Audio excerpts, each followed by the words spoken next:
Good evening and welcome to my channel. Tonight we'll be reading The Scarlet Stringed Lyre by Nicholas Leonard, read with permission from the author.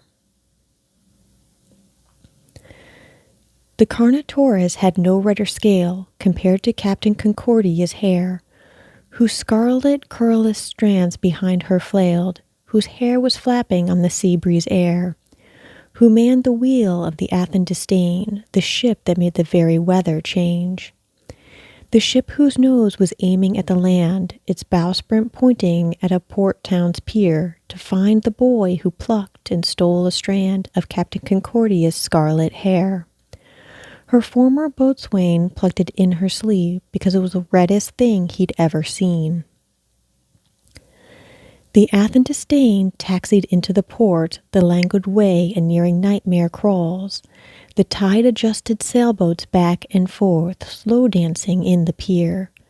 The quiet gulls, the dance's chaperones, refrained their cries as slowly the Athens Disdain arrived.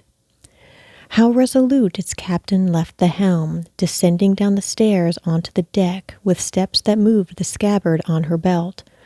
With tension that adhered her crew's respect, she paused between the cannons, looking out upon the peaceful colonial town. Her hair reposed upon the shoulder guard. She wiggled off a Chinese pirate's corpse. That leather, blacker than the orcas are, had gold silk patterning her gift-wrapped form. And yet her uniform was not complete, because her hair was missing one thin string-sized piece. Banana rum's medicinal fragrance perfumed between the taverns, inns, and shops. The captain walked amidst the nightmare's musk and knew her thief was probably amongst those toasting from within the pub. She turned, approaching towards the door where laughter burst, and entered in the laughter's wake. How dim it was inside the crowded pub until a splendored thing infatuated her. That was a lyre sound that hushed the thrills of everybody in the crowded pub, of every pirate, whore, and cabin boy. Fantasia No. 7's closing bit performed gymnastics over every head, in taming thunder heaven's clouds transmit. The captain lingered forth, interested to find the source behind the melody, but turned to stone at its discovery. Molasses had no smoother way to drip. How fast his hand perused the instrument, unearthing Eden notes that eased the ear, that made a pirate think that he was there before the apple broke between Eve's teeth. A string, as red as apples tend to be, appeared suspended in the lyre's bay. A string her hairbrush would have recognized was now dispensing things of higher planes without permission from the cosmic skies. Without permission from the captain whose strawberry strand of hair the boy removed. It was him that the lyre answered to, whose strings obeyed his dancing fingertips. She saw her hair vibrate when it was plucked, and shivered on the sounds it's now produced, unlike the rustling it made before, the rustling it made when it was hers. Captain Concordia produced her sword, and all at once the lyre's music stopped, and all the pirates stood and garnered forth the sound of flintlocks clicking into place in applause. But Captain Concordia didn't flinch, but kept her sword extended out at him. The boy who plucked her hair was too surprised to move at first. His former captain cringed. Annoyance gushed in her disapproving eyes. She knew, of course, her sword could have the strings, and yet she didn't slice the strings in half because too long our hesitations last. The boy ascended off his stool and ran, the lyre tucked under his cross-guard arm, with Concordia's moshing through the dam of pirates that refused to let her pass. She leapt onto the tightrope countertop, surpassing all the hands that grabbed at her. Into the street she got her balance back, and looked to see the jungle take the boy. How ghoulish green the knotted branches crossed. She leapt into the jungle. Over roots she trailed the sound his rushing footsteps made as nighttime's ink deluged the tropic maze. They crossed the jungle similar to deer that never crashed into the countless trees. They hopped uphill where the flora cleared, where mighty mass of moonlight sulked.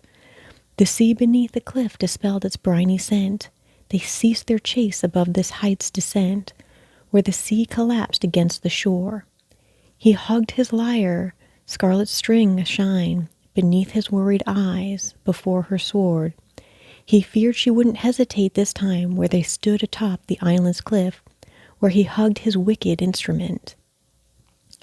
A gust of wind's attempt to strum her hair retrieved no notes the way the lyre could, and Captain Concordia dropped her stare to see the thing, the horseshoe shape of wood, where 4 brown strings and 1 red string endured, and all reminded her what she had heard.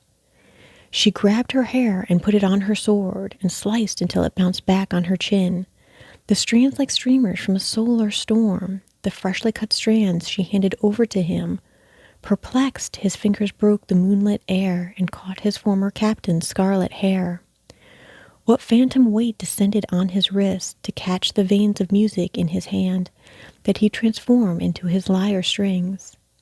The sea would miss the way her hair would dance. The gales would say she cut her hair too short, but now she knew the music in her hair belonged to shore.